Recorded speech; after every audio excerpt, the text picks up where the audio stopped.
তুফান এর হিন্দি ডাব একটা টিজার বা ট্রেলার বেরিয়েছে আজকে।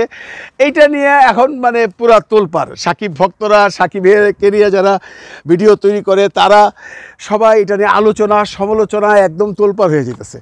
তা আমি ঘুম থেকে এটা দেখার পর আমি নিজেই দেখলাম টিজার বা ট্রেলারটা। আমাকে যদি জিজ্ঞেস করেন কেমন হয়েছে, তাহলে আমি বলবো not up to the mark. তার প্রথম কারণ হইল আমি যেটা ফিল করছি, আমার ব্যক্তিগত চিন্তাভাবনা। বন্ধুরা, আপনারা আপনাদের নিজস্ব মতামত যে কোনো জায়গায় দিতে পারেন, এখানটাও দিতে পারেন। এই যে ছবিটার যে ডাবিং ভয়েস আর্টিস্ট যে দিয়েছে, মানে সাকিব খানেরটা, এটা আমার কাছে পছন্দ হয়নি। এটা কোনো প্রফেশনাল নাম করা ভয়েস ওভার আর্টিস্ট নয়। দেখুন, বোম্বেতে অনেক বড় বড় ভয়েস ওভার আর্টিস্ট আছে, যেমন মোহন কাপুর, করণ ত্রিবেদী, শ্রেয়াস তালপারে, বহু আছে।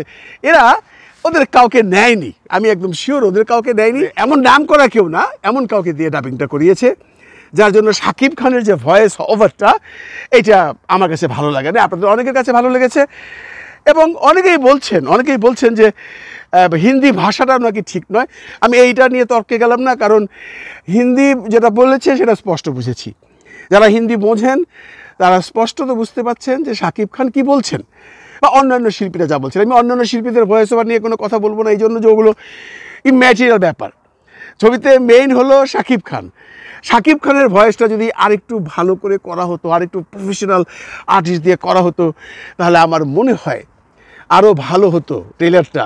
দেখুন, পুষ্পা সিনেমাটার আল্লু অর্জুনের ডাবিং তো করেছে শ্রেয়াস তালপারে, আপনারা চিনেন তাকে, অনেক বড় সিনেমার হিরো, সে বোম্বের। সচরাচর ডাবিং করে না, তাকে অনেক টাকা দিয়ে রাজি করিয়ে সে কিন্তু এটা করিয়েছে। কেন করিয়েছে? মেক বিলিভ করার জন্য। কারণ শ্রেয়াস তালপারে ওই যে আমি যাদের নাম বললাম, মোহন কাপুর, করণ ত্রিবেদী, এদের মতো প্রফেশনাল ভয়েস ওভার দেওয়ার আর্টিস্ট নয়। He is an artist, director, producer, এবং সে খুব ভালো আছে, তার গলা বিক্রি করে খেতে হয় না। কিন্তু তাকে দিয়ে করিয়েছে পরিচালক যে আমরা আল্লু অর্জুনের ডাবিংটাকে মেক বিলিভ করাতে চাই। আমার মনে হয় এই ব্যাপারে আমাদের যে কর্ণধার আছেন SBF এর ইন্ডিয়াতে, ওনারা বোধহয় খুব একটা ইনভেস্টমেন্ট করতে চায় না, আমার যা মনে হয়। ওনারা হয়তো ভেবেছেন যে কলকাতায় তো ছবিটা খুব একটা ভালো গেল না, এটার মধ্যে ওভার ইনভেস্টমেন্ট করে হয়তো আমরা রিটার্ন পাবো না, কোনো রকম করে ছেড়ে দাও। অনেকেই বলছেন গানগুলো নাকি গুগল থেকে জাস্ট কনভার্ট করেছে। আমার মনে হয় না, গানের ট্র্যাক থাকে, আপনারা জানেন, ওখানে একটা মেয়েকে দিয়ে গিয়েছে, যে মেয়েটা গিয়েছে সেই মেয়েটাও মনে হয় সেম আর্টিস্ট না। এনে তারা অ্যাকচুয়ালি বিহারে রিলিজ করবে, আপনারা জানেন, এই সেপ্টেম্বর মাসে বিহারে রিলিজ করবে। হয়তো এটা এক্সপেরিমেন্টাল একটা ব্যাপার তারা করেছে, যে ঠিক আছে বিহারে দেখি কেমন যায় সিনেমাটা। যদি বিহারে ভালো যায় তাহলে ছবিটা তো আরও অন্যান্য প্রদেশে চলবে, পুরো ভারতবর্ষে চালাবে তারা, যেহেতু তারা ইনভেস্টমেন্ট করেছে এবং ছবিটার বাংলাদেশি হ্যাবক ব্যবসা করেছে, তাদেরও তো ব্যবসা করতে হবে। তারা তখন এই বিহার থেকে নিয়ে গিয়ে বিভিন্ন প্রভিন্সে রিলিজ করবে, তখন তারা হয়তো বা আবার নতুন করে ডাবিং করবে। আমি তাদের কাছে একটা কথাই বলবো, যে ডাবিংটার ব্যাপারে আপনাদের একটু মনোযোগী হওয়া দরকার। কারণ একটা কথা তো সত্যি বন্ধুরা, ছবির শব্দই যদি ভালো না লাগে তাহলে কিন্তু আপনার কাছে পুরো ছবিটা ভালো লাগবে না। আপনারা যত ভালো মেকিং করেন, সাউন্ড ইজ দ্য হার্ট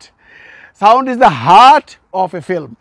এই সাউন্ডে যদি খারাপ থাকে তাহলে হৃদযন্ত্রের কার্যকলাপ যদি বন্ধ হয়ে যায়, শরীর যেমন চলে না, সাউন্ড যদি খারাপ হয় ছবি চলে না। আমি কিন্তু সাউন্ড খারাপ বলছি না, sound quality was very good, mixing was good, এবং এভরিথিং ওয়াজ গুড। ভাষাগত ব্যাপারটা আমি যাচ্ছি না, যে হিন্দিটা আপনারা জানেন অনেকে হয়তো বা, এই হিন্দিটা এক এক জায়গায় এক এক অ্যাকসেন্টে হিন্দি বলে। বিহারিরা এক ধরনের হিন্দি বলে, পাঞ্জাবিরা এক ধরনের হিন্দি বলে, মুম্বাইয়ারা এক ধরনের হিন্দি বলে, তামিল তেলুগুতে আরেক ধরনের হিন্দি বলে। তা হয়তো বা তারা সেইখান দিক দিয়ে বিচার করে বিহারি অ্যাকসেন্টটা রেখেছে, সেটা কোনো বড় প্রবলেম নয় বা সেটা কোনো বড় ডিল নয়। আমার প্রশ্নটা হলো ওই জায়গায়, যে আপনারা যে ভয়েস ওভার আর্টিস্টটা নিয়েছেন, আপনারা এর চেয়ে ভালো, এর চেয়ে আরও শক্ত সামর্থ্য এবং নাম করা অনেক আর্টিস্টকে নিতে পারতেন, যেটা ছিল মুম্বাইয়ে।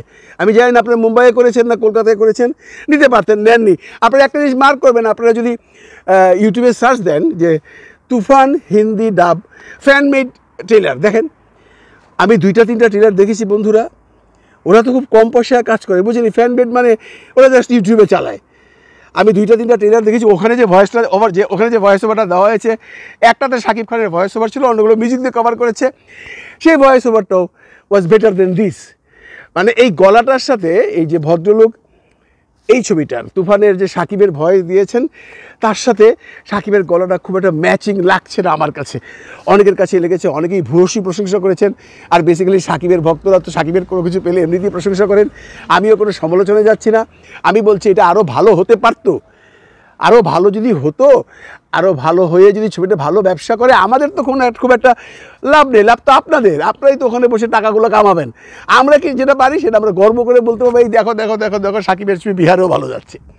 এখন কলকাতায় যেমনটি আশানুরূপ ব্যবসা করেনি, আমাদের যারা সাকিব হেটার্স আছেন তারা অনেক ধরনের মন্তব্য করেছেন, আপনারা জানেন। তারা একদম ধুয়ে ফেলেছে, সাকিবের ছবি চলে না। ইভেন কি আপনাদের কলকাতার যে সমস্ত ইউটিউবার কন্টেন্ট ক্রিয়েটাররা আছেন যারা সাকিবকে দেখতে পারেন না, তারাও সাকিবকে ধুয়েছেন।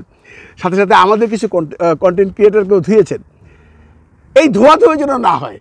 ছবিটা যদি আবার বিহারে বা অন্য যে কোনো প্রভিন্সে আপনি ধরেন ভালো না যায়, তাহলে এই যে কন্টেন্ট ক্রিয়েটারগুলো বসে আছে যারা সাকিব হেটার্স কলকাতায়, তারা কিন্তু আবার সাকিবকে নিয়ে বদনাম করবে।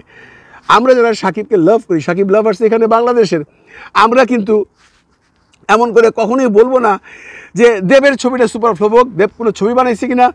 এই যে খাদান ছবি নিয়ে আপনি দেখেন বাংলাদেশের অনেক content creator positive content create করছে। আমাদের এখান থেকে কোনো কন্টেন্ট ক্রিয়েটারই দেবের ছবিটাকে নিয়ে আলতু ফালতু কথা বলছে না, বলছে না এটা কাউয়া বিরিয়ানি, বলছে না। আমরা এমনটি নই। আমরা দেবের ছবি ভালো হলে দেবের ছবিকেও ভালো বলবো, যেটা ভালো সেটাকে ভালো বলবোই। আপনাদের সাকিব খান অ্যালার্জি থাকতে পারে, কিন্তু সেটা প্রকাশ্যে এসে সাকিবের কাঁধে বন্দুকটা চড়িয়ে দেবেন। এখন যদি ছবিটা ভালো না যায়, এ তো প্রুভ একটা ছবি বাংলাদেশে, ছবি যদি ভালো না যায় ডাবিংয়ের জন্য, তখন আপনারা বলবেন সাকিবের কোনো পপুলারিটি নেই, Shakib has gone, Shakib zero. এগুলো ছাড়ুন দাদারা। আপনাদের সিনেমা যখন রিলিজ হবে খাদান, আপনারা একটু মার্ক করে দেখবেন। আমি কলকাতার সেই দাদাদের বলছি, কত কমেন্ট, কত বাংলাদেশি দর্শক খাদানের কমেন্টের নিচে এসে বলছে আমরা খাদান দেখতে চাই, বাংলাদেশে খাদান আনা হোক। কেউ কেউ বলছে কবে খাদান আসবে বলছে, কিন্তু কেউ কিন্তু নেগেটিভ কমেন্ট করছে না। আমি এখনও কোনো কন্টেন্ট তৈরি করিনি, কারণ মিস করে ফেলেছি। আমি খাদানের যখন নেক্সট সিজন আসবে তখন করব এবং প্রশংসা করার কাজ করলে, কারণ খাদানের ট্রেলার দেখেছি, ভালো করেছে, ভালো বলতে হবে। তুফান ভালো ছবি যেমন তোমার ব্যবসায়িক ছবি, কমার্শিয়ালি ভালো বলতে হবে। এখন যদি ডাবিংয়ের জন্য বা ভয়েস ওভারের জন্য ছবিটা একটু মন্দ যায়, আপনারা আবার লেগে যাবেন না। একটা কথা মনে রেখেন, আপনারা যদি লাগেন, আমরাও লাগতে পারি, আমরা লাগতে চাই না। আমরা চাই না আপনাদের সাথে লাগতে। আপনাদের ব্যবসা নিয়ে আপনারা থাকুন, আমাদের ব্যবসা নিয়ে আমরা থাকি। আমাদের শিল্পীকে যদি ভালো না লাগে অ্যাভয়েড করুন। আপনাদের শিল্পীকে ভালো লাগলে আমরা প্রশংসা করি, তো সেই মন মানসিকতায় ফিরে আসুন। আর এই তুফানের ট্রেলার নিয়ে ভয়েস ওভার ভালো হয়নি, এইটা হয়নি, ওইটা হয়নি নিয়ে কোনো রকম ভিডিও না বানালে খুশি হব। আর আমাদের দর্শকদের বলছি, বন্ধুরা, যাই হয়েছে, সবচেয়ে বড় কথা সাকিবের ছবি এখন পুরো ভারতবর্ষে চলবে। এর চেয়ে আনন্দের আর কি আছে। ভালো থাকবেন, ভালো রাখবেন। খুদা হাফেজ।